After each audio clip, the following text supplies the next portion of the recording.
Well, hey everybody, and welcome to another episode of Keys to the Shop, where we give you insights, inspiration, and the tools you need to grow as a coffee service professional. My name is Chris DeFirio. I'm your host for the show, and thank you so much for being here at Keys to the Shop. Today's episode is brought to you by our friends over at the Pacific Barista series, pacificfoodservice.com, as well as Arto Brick. And Instagram, you can find them at Arto Brick, tile and hard surfaces, stonework for cafes. Go and just make sure that when you're listen to our ad later on in the middle of our episode. We're going to talk more about them because it might be a really good asset for you, both the Pacific Barista series as well as the Arto Brick. So now today's episode, we are going to be continuing with myths that baristas believe. Now, the first episode was something that I thought, really exposed a lot of the assumptions that baristas develop or enter into the world of working in coffee with. These are things that I have gone back and forth with myself as a longtime barista in my career, and I've seen it happen over and over again. It's just who we are as people. Whether we did this whole 2-part series with owners, the myths that owners believe. And now we're on to part 2 of myths that baristas believe. So, when it comes to these list-based episodes, there could be a ton of different exceptions to the rule. And it's up to, I think, the listener to understand that these aren't necessarily rules. These are defaults sometimes that people have when they are working in this particular capacity as a barista. And it's something to be aware of. Not all baristas do these things, but the temptation to fall into these mindsets that I think are sometimes unhelpful is going to be there. So that's why we cover it. And we'll be talking about what the opposite of this is. And so the positive opposite of some of the things that we default to. And in this particular episode, I want to also include, and there are some myths that I think are limiting beliefs that baristas have about their contribution to the world of coffee. And so we're going to cover those today. Now, I am going to start with one that I think may or may not, I always say this, is it going to be controversial? Who knows? But it's the myth that it's the company's job to motivate me. That's the myth. Is there a responsibility for a coffee shop, the owners, the management, to motivate staff? Yes, in some ways. No, in others. No, to the degree that some people basically play coy, hard to get. They could decide to be motivated, but they're like, what are you going to do for me? We're not going to come in here with our own motivation. We're going to be withholding. We're going to come into this situation saying, yes, I'm going to work at this location. I'm going to work at this business. I'm going to be a barista. But then when I get in there, I'm going to be like, but wait a second. Let's keep on renegotiating. Wait a second. I'm not going to actually work any harder than I absolutely have to get the paycheck that I've been promised. I will tell you, I think that that's a very limiting way to look at this opportunity that you have, because it basically cedes control to your boss. Your career is being damaged actively by limiting what you do in the cafe. Not that you need to throw yourself on the sword. You don't need to burn out just to prove yourself. We're totally against that. But when you come in with the attitude that you are somebody who needs to be amped up, motivated, pulled along, dragged along, kicking and screaming, you can develop this attitude where now nobody is giving you enough motivation for you to basically decide. You have to practice self-motivation. Honestly, if you just had the assumption going in, it's nobody's job to motivate me except me, then everything else would just kind of work better. You would be a better professional. You'll be a better boss later on. You would like your boss to have that mentality, wouldn't you? You would like your manager to be self-motivated to do the work of management so that you could have a regular schedule, so that you can have a paycheck that arrives on time. You want the owner to have this mindset of, well, I don't feel motivated. They can say, well, I don't feel motivated. Nobody's paying me. For a lot of owners, that's true. Nobody's paying me enough to do this work. No, you have to be self-motivated. You have to take personal ownership even if what's being presented to you doesn't feel compelling, you've got to be mature enough, in possession of yourself enough, to know that you can decide to do something with excellence, whether somebody else holds you to that standard or not. And if you can't do that, then it's going to limit your career. Whether you stay in coffee or not, you will go on to another job and pass in that and job, you'll pass that belief on to them. And there are tons of people who open businesses with the assumption that baristas and staff need to be motivated. They don't have any intrinsic motivation. And we just talked about this in an episode not too long ago about how to motivate your staff. And one of the things I said was, you need to understand people already have a sense of motivation, and you need to work with that motivation, connect to why they're working there. But just as much as I would advise an owner to work with people to see what their why is and connect to their existing motivation, I would ask you to do the same thing for yourself. Don't lose track of why you wanted this job in the first place, and add to it. Don't make yourself that barista that has to be constantly reminded, constantly dragged along, and then, play this game where, oh, it's this power structure. And, it's you being powerless in your own life. It's you being powerless in your own career. You can choose to be very excellent in a crappy job, and that will just make you more excellent. And it may make them feel like you're the star barista and all this other stuff. And you can say, well, okay, maybe you are the best barista there. Who knows? I mean, really, don't get a big head about it, because that's like a trap in itself. Don't think that's a myth we'll talk about here in a second. But the truth is that you are responsible for you. And if you can be responsible for you, it makes everybody's job easier and more effective. Your boss doesn't have to worry so much about you. Your communication is going to be better. Your performance in work is going to be better. You're just going to be a better professional and a better person. So personal responsibility to motivate yourself to do the things that are at least the requirements of the job with excellence. We talk about this sometimes when it comes to work. If there is more work to be done, added responsibility equals added pay. Don't try to, like, owners out there, don't try to get your baristas to do a lot more work, like different work where they're training or they're managing something or coordinating something, and not pay them more. It's really kind of dirty, right? But at the same time, if you require your baristas to do better at an existing expectation, and it feels like more work, but it's actually just better work that's already been assigned, that's not the same thing. So when you hold yourself to a high standard of excellence, and you do what we said last time, whereas you study the rules of the business and you understand what success looks like, is to do this checklist and SOP and procedure and hospitality and crafting the drink and caring for the space. You know how to do all that stuff very well and then some. That is you respecting yourself. You have to think that way, because not every time will the baristas around you or the owners or the business motivate you. But you have to have consistency of expectations towards yourself, towards the coffee. Do it for the farmers if you need to think about that, but it's necessary for you to possess that personal responsibility. And it's not the company's job to provide you with inspiration and motivation that replaces or is a compensation for your own personal lack of it. And I just really think that's a huge stumbling block for a lot of staff. And if you can't get over that one, you're going to have a rough career. And honestly, you're probably going to offer some rough coffee. You're going to offer some rough hospitality, and just kind of make us all look bad, including yourself. So don't play yourself. This is a huge myth that needs to be overcome with intentionality, personal responsibility. So another one of these myths is that my standing in the community of coffee is my significance as a professional.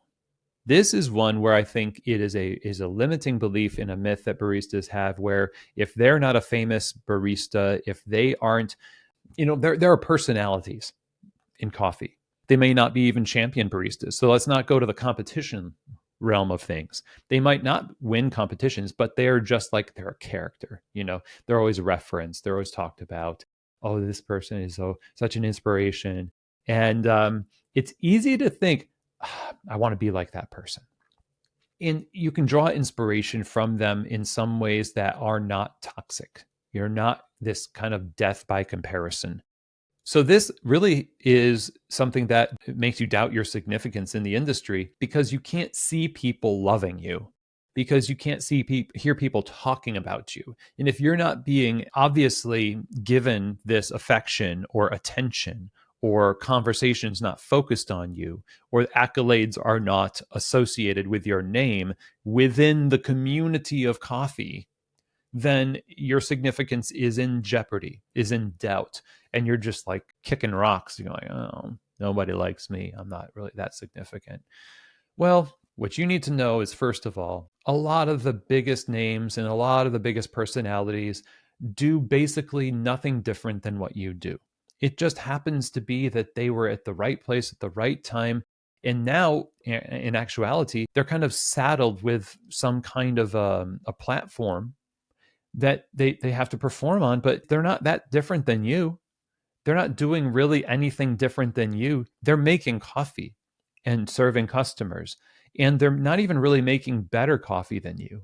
They're not even really pouring latte art better than you. And by the way, who cares about latte art? Make a thing that looks nice, be done with it. Okay. It's fun. Throwdowns, all this, it's fun. But oftentimes it's a replacement for something meaningful, and we don't want that, do we? Right? We want meaningful things in our lives, and as we mature as professionals and as people, we start to see through some of the stuff that we used to think was the most important in the world. And standing in the industry tends to be one of those things that we feel is absolutely important.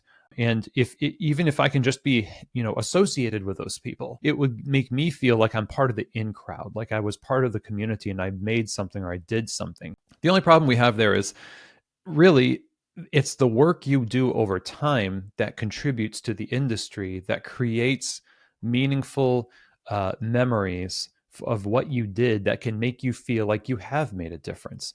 And truthfully, you are not your job.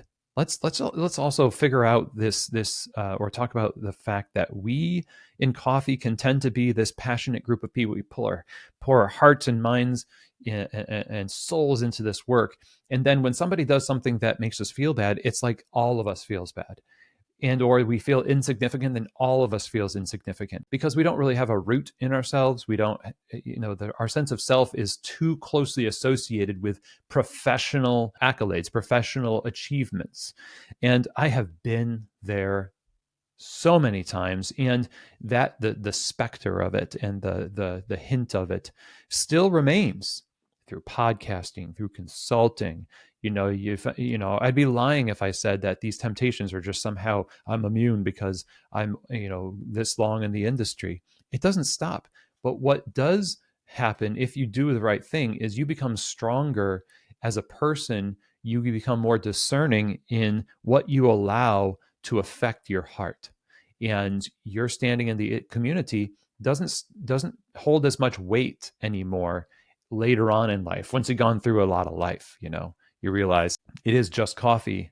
It is more than that, and it is not more than that at the same time. Kind of a dual tension there. But your significance as a professional, not as a person, but as a professional, is actually more determined by the work you do daily in anonymity. Nobody might see it, but can you draw enjoyment from knowing that the integrity of your work is intact, even when no one's looking?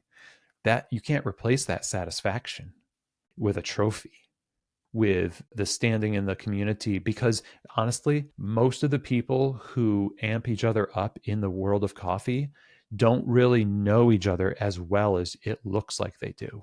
They don't know the work that other person does because they don't work shifts together. They don't have access to that information. And so I would say, don't worry so much about your standing in the community.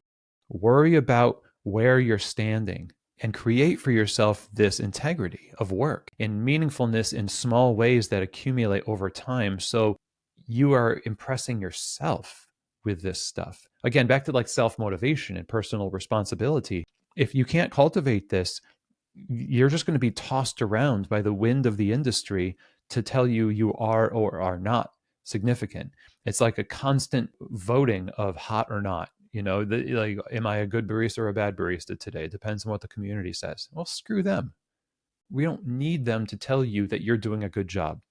You don't need them to tell you that you have contributed something meaningful in providing great hospitality and connecting with a customer, with remaking a drink before you served it because you knew it wasn't up to the right standard, by cleaning up a spill in the cafe and remaking a drink for some parent that's really harried, and they can see the stress, and you made their day better.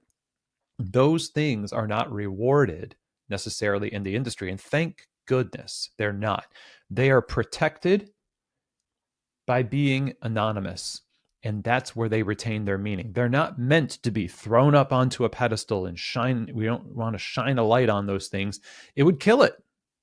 We have a good way of killing meaningful things because we need them to be so lauded and thrown out there to boost the ego. Take what you have in front of you and let what you do daily bring meaning to who you are. And who you are as a person also will benefit from this, right? Not just as a professional. So that's the myth. Standing in the community equals significance as a professional. Not true. So right now, I want to take a moment to thank our sponsors, actually, because we are definitely grateful for these two companies. First, with Arto Brick at arto.com, or better yet, you should go to the Instagram account at Arto Brick. And what they have there is a family-run business in LA, made in LA, bricks, tile, stonework, hard surfaces. This company outfits not only residential but commercial properties and cafes with amazing tile work that you can take a look at their website, take a look on Instagram. They can make your place beautiful. So you should include them in your next project. And to do that, just reach out to Armin, one of the owners, over at Arto Brick on Instagram, and start a conversation and let them help you make your like aesthetic and design dreams come true in the cafe.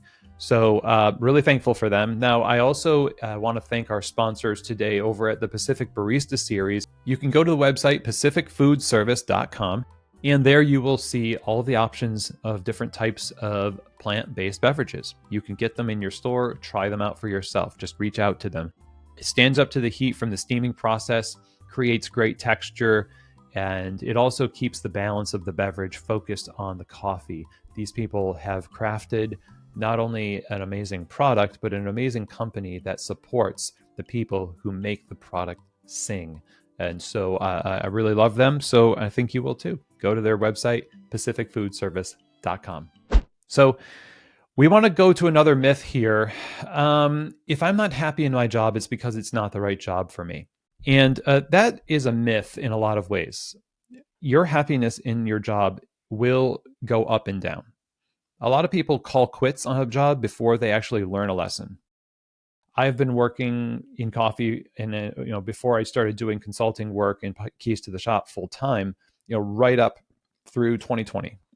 And the things that I learned from situations where my happiness was like high, low, and I just thought this job is not right for me.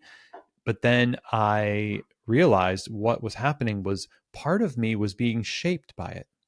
Part of me that needed to be shaped by the challenge, by the hardship. Hard work is hard, as we say. And when something is hard, we want to escape it. We want to alleviate the pain. We want to pop a pill. We want to get away from it. We want to blame. Whatever you do, you think, okay, well, maybe I should go to a different environment where I will find in that place my right fit. The problem is we're judging what a right fit is for us based on the lack of hardship. But hardship and the right fit are not opposed. The best jobs in the world still have challenges associated with them.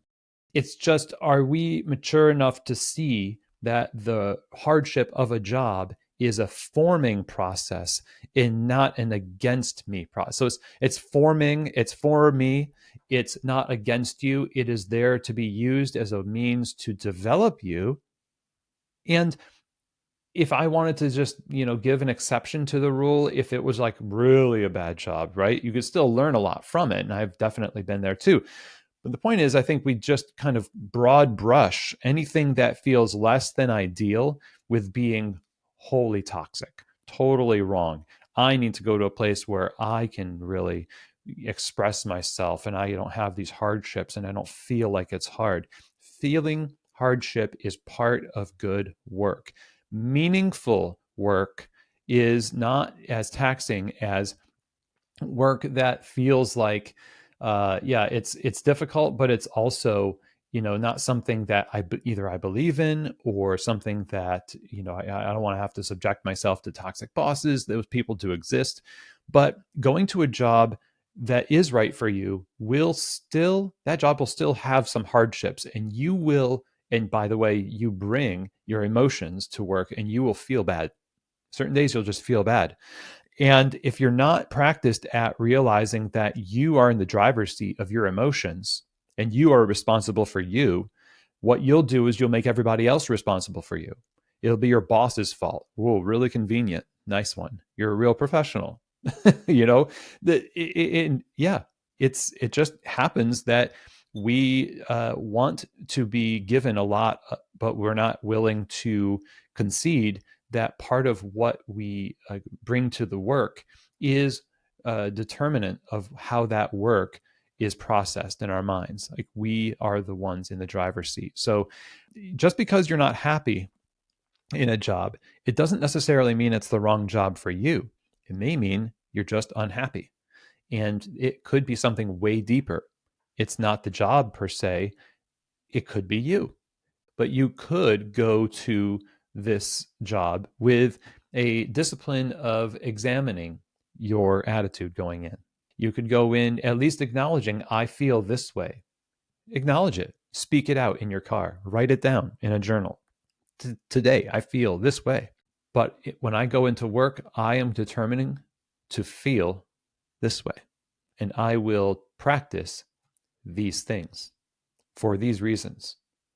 Now, when you start doing things like that, when you start naming it, acknowledging it, entering in with intentionality, you'll be amazed. You'll be amazed at how quickly you go from unhappy to a little bit more happy, or at least a little bit more in control, so that you don't have this tendency to just blame other things. You can simply say, this is a human experience. It's not about right or wrong. It's about what is. And it's as simple as that, really is. So your happiness is not the responsibility of other people. And it is not a determination of whether the job is necessarily right for you. At the same time, there is a certain level of tolerance that you need to, at a certain point, say, you know what? I've done all those things. I do have a great attitude. I've been giving the benefit of the doubt. I've been giving my all. I have done what Chris said, what this person said, what I thought. I've taken personal responsibility, but it is objectively bad here and it is objectively toxic. Then, of course, and I advise people many times, don't be there, move somewhere else, but examine yourself first to know why you're doing it and what the truth of the situation is before we just jump to conclusions. Because then you get these baristas that are just like 2 or 3 months here, 2 or 3 months there. And I think a lot of it boils down to what we were just talking about. Here's one other myth for you, and it is, this is my only option to work in coffee. Now, you don't have to be a barista. You can work in coffee in many other different career paths. If you are genuinely not excited about serving people coffee, you probably should not be a barista. That's as simple as I can make it. If you're not excited about getting a full cafe of people enjoying coffee that you and your team have made for them and are caring for the environment and nurturing and curating this environment together for the sake of other people's enjoyment and showcasing this coffee as well, then being a barista is not the right career for you. And I say that understanding that maybe you just need to develop it a little bit, but if you are just like, ooh, it makes you bristle, and you can tell like this is, I'm somebody who is a lot more like I want to work by myself. I'm more technical. Be a roaster. I'm not saying roasters are antisocial. I'm not saying roasters are, somehow hermits or other things. There are many, but not all, right? But there is something that is a little bit more fitting for you. Again, there's going to be difficulties and challenges associated with anything, even if it's the right fit. But roasting, you can work in different capacities with green buying, importing. You can be an employee within roasteries, within sourcing, within analytics and tasting and that kind of stuff. You could work in sales. There's lots of things that you may be able to do in coffee. This business is a big one, but you don't have to stay a barista. It might be your first step, but a lot of people that I know that started as baristas, because technically being a barista, unless you are really hustling and you've got some side hustles and stuff, you can't make a living from it the way that you might want to make a living. I do know people who have families and are just like decades long baristas, and they make it work because they live within their means, and they're in that pocket of people who have just said, well, I have enough, and this is fine. I want to keep working. It's pretty simple. But if that's not you, and a lot of people it's not, then working as a barista might need to, take a back seat to get a raise, to go make more money at something else that's a little bit more, higher compensation. And also maybe something that's a better fit for you as a person to give your highest and best. But don't think that barista is the only thing that you can do, because there's lots of variety out there in the world of coffee. I would also say another myth that baristas believe is that if I've won awards or I'm very passionate about coffee, that I've been in it for a few years, like 2 or 3 years or so, I can be a consultant, I can be a coach, and I'm going to help people open businesses. I would say probably don't do that. Help them maybe with tamping, latte art, but don't overpromise and underdeliver. I tried to do this consulting and coaching thing early in my career because I was just like super opinionated, really passionate. People put me on a stage. I was a trainer. I was immature. And I promised things because I wanted the paycheck. Okay. I had business cards, and thankfully it didn't last very long, because I realized, first of all, I really am trying to springboard into consulting from a position of knowing only a few things well enough to be successful personally, but I don't have the personal maturity or the knowledge and scar tissue in the industry. Today it's different, but then it's just like, you got to make it up. You got to be a BS artist. You got to take other people's information and make it your own, basically. And you should not be a consultant in that way, because it's disingenuous, and it actually prevents you from learning in a lot of ways, and it could cause a lot more harm than good. So I just want to kind of throw that in there. I guess I wasn't really planning on talking about it, but I've talked to many people over the course of my time that I've advised to probably wait on that path, or some I've said, yeah, that sounds like a really good option, all depending on who you are, where you've been, what you know. And really, the consulting and coaching world is not even really just about what you know in coffee. It's about how well you can manage people, and in not only managing, but leading and listening. And there's so much to it. So it's the same kind of mistake that happens when we promote people to positions of authority because of their prowess technically. It doesn't necessarily mean that they're going to be a good boss because they were really good at espresso. And we've all had trainers like that and managers. And, I was one of them. And, I learned a lot of things the hard way. And I always say, I've been a good boss and I've been a bad boss. And the only reason I can do what I do today is because I've learned so much over the years. Life kind of puts you through it, and you put yourself through things too. So helping people now feels like the right thing, you know? So another thing that baristas need to be aware of that's a myth is the idea that gatekeeping is always bad. Now, gatekeeping itself is always thought of as, oh, you're being a very real gatekeeper. And that's supposed to be you're restricting my freedom to enter into something that I want to enter into. And if I want to do it, then I should be able to do it because I want to. However, we all know if you think about it long enough, that gatekeeping, maybe it needs a rebrand. And we don't, when I say gatekeeping, I think I'm considering restricting opportunities to those who have proved themselves is a wise thing to do, not just for that person, but for the people that will be influenced and affected by that person. Back to this idea of hey, we don't have a good boss because that boss was foisted upon us by desperate owners who wanted somebody in a management position, but they didn't want to be like, they didn't want to like have that person prove themselves. Then no, they just put them in the position, right? So they would have done well to have a little bit of gatekeeping. In other words, the gate leads to somewhere. Your access to a place or a position has to be directed by a process that benefits those who are going to be impacted by your presence in that position or that place. And so, in that sense, if you feel as though you're being held back, you got to ask yourself the question, is this kind of a illegitimate or bad form of gatekeeping? Or is this a responsible form of gatekeeping where we're trying to make sure that we're making good decisions? You know that hiring people to work in a coffee shop is gatekeeping? Thank goodness that we have standards. I am 100% for the responsible form of high standards being the arbiter, the gatekeeper for who gets to be in a management position, who gets to represent this coffee shop to the customer. If you're not a right fit, you don't get through the gate.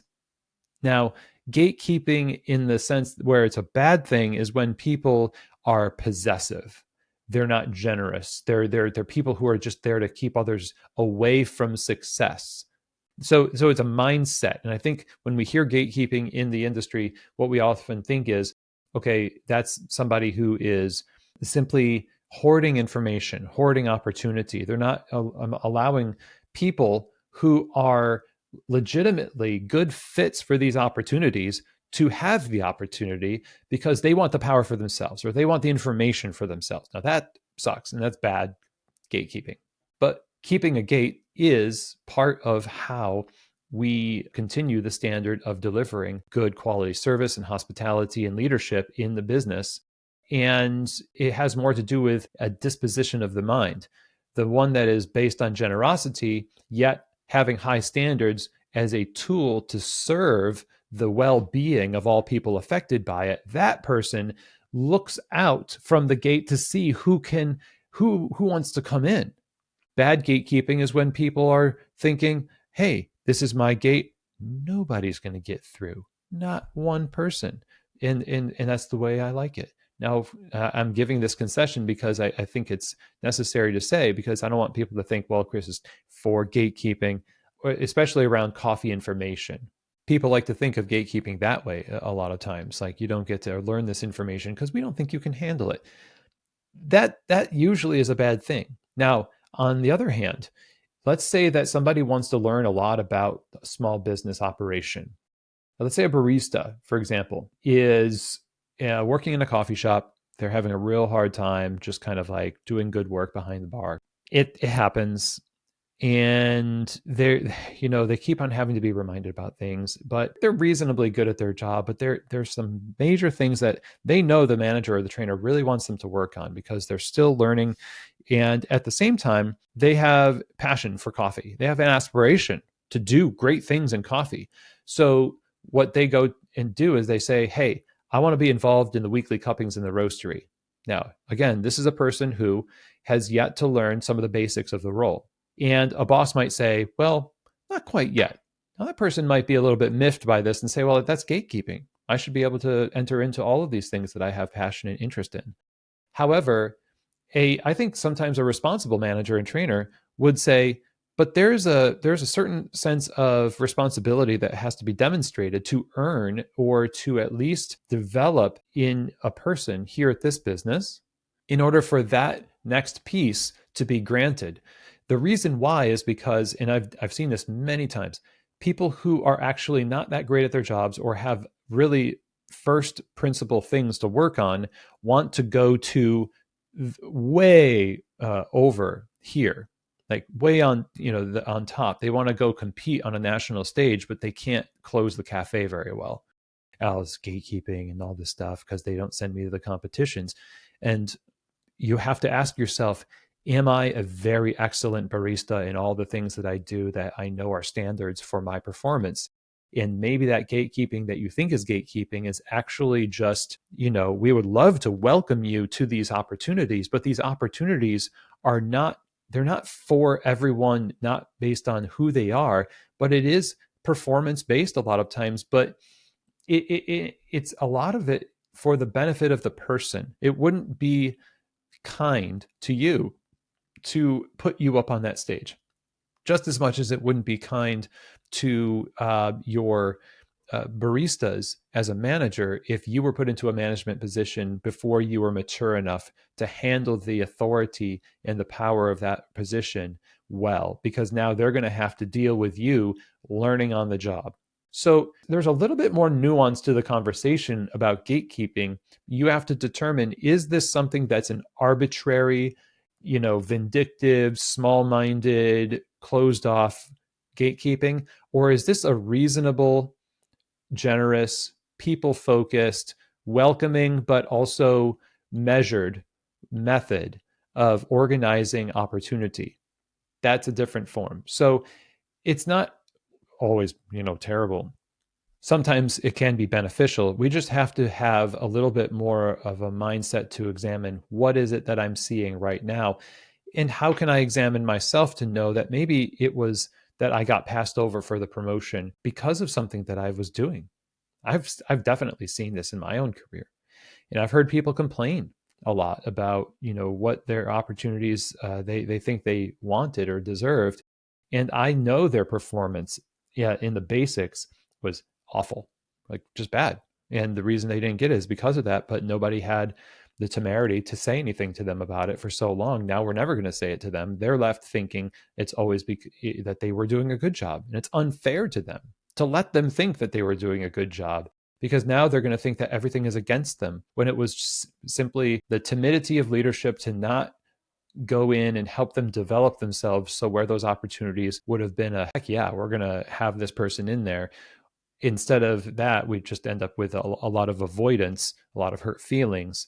So I guess this is also a call for being candid, being generous, people first, and candid, and for that person and for each other to help each other grow, both up and down. When we think about management and baristas, everyone can help each other, really.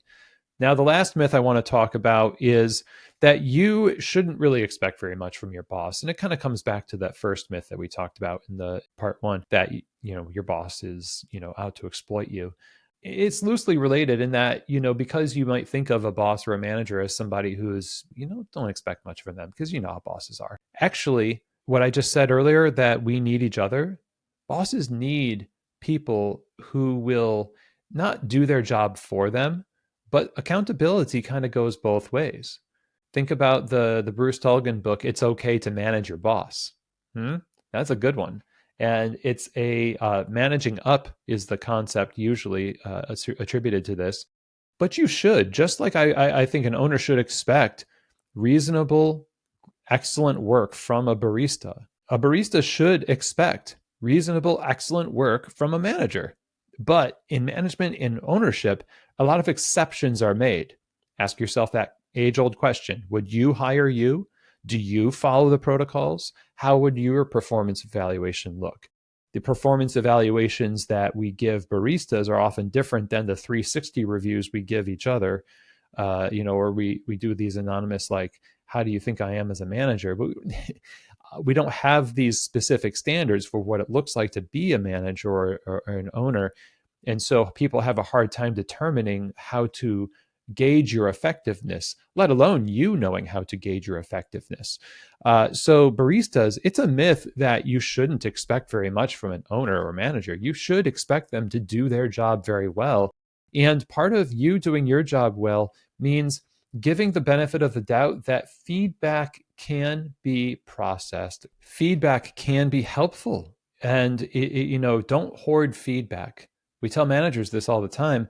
Baristas, if you see something going on in the business that you think can improve the welfare of the business that pays your paycheck or in any way, I think it is incumbent upon you to share this information with joy. Like, I've discovered something, I think it could help. Now, they might add some context to that and say that's very interesting. It's very we've tried that, and actually we're not allowed to do that, or we can't afford, or whatever. There might be some exceptions, but sometimes what you end up having happen is that's a great idea. We'll do it.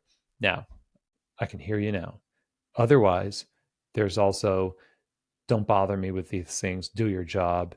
They're floundering as a boss and a manager, and it's like, we don't have, I don't have the mental bandwidth to take these ideas or this feedback. And yeah, I mean, sometimes that's the case. And we need to enter in with some level of knowledge of maybe this is something for another day. But I think you do need to have high standards for your boss. It's not fair to your boss to hold them to a lower standard, or to create in your mind a caricature of them as this evil person that makes you treat them a certain way that ends up a self-fulfilling prophecy. That we all have this, we're all kind of like looking at each other with suspicion. Then everything that person does becomes suspicious, and doubly so for the way we look at bosses. So you should expect, have some charitable assumption. Expect your boss to do a great job. When they don't do a great job, then you can speak up, but speak up from a perspective of somebody who is passionate about helping people. Explore hospitality in, the way you can bring hospitality to that conversation. And it could be, something related to the schedule, and it could be something related to the payroll, or following through on what they said they were going to do related to the business operations, whatever it is. I think you should expect them to do a good job. Now, when they prove that they can't do a good job, just like I would say a barista, when I have charitable assumption towards a barista, and I'm like, man, you could do this, and I'm going to help you as much as I can. This is what you should do for your boss too, I think.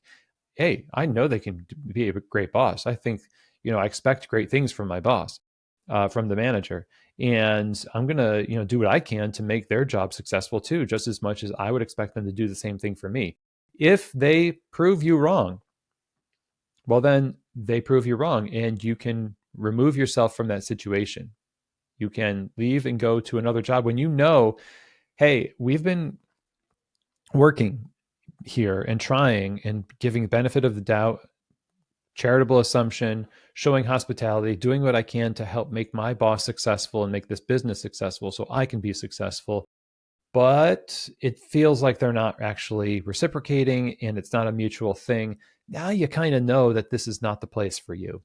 And you can take that positive energy and that positive assumption and expectation of great things and good work to another place.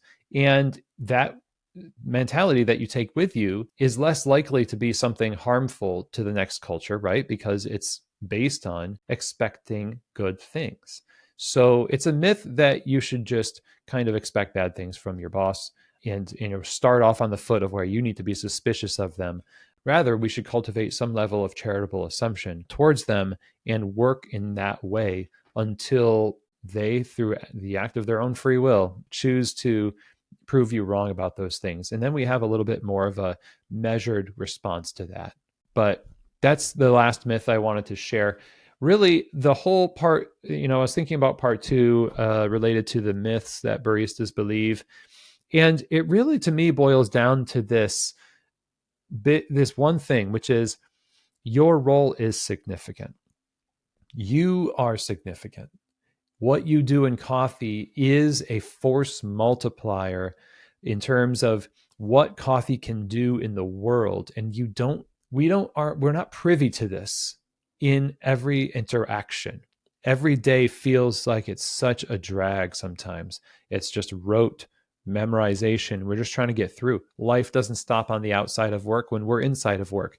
This is part of the hardship of work in general. But I want you, just like I want managers and those in leadership and ownership, to know that you need to carve out time and carve out space in your mind to fill with a certain kind of faith, a certain kind of assumption that your work is making a difference. Whether you're getting that feedback or ROI right now has to be somewhat irrelevant, because it won't always feed you and it can't sustain you because it's too unreliable.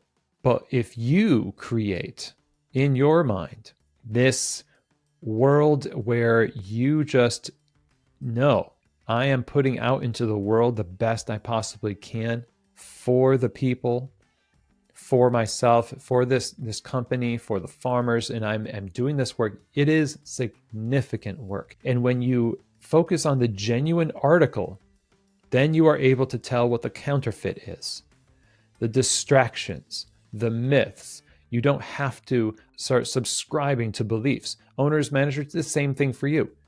What does authentic, true, full of integrity, people first, excellent work in your role look like?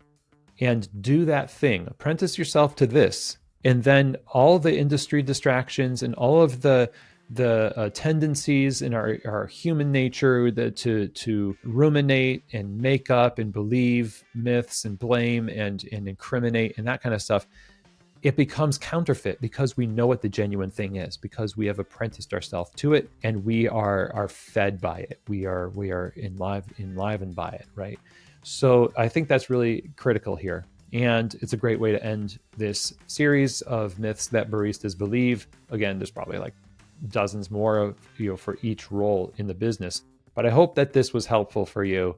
Go ahead and email chris@keystotheshop.com for more, conversation. If you want to email and say, hey, that's where you do it.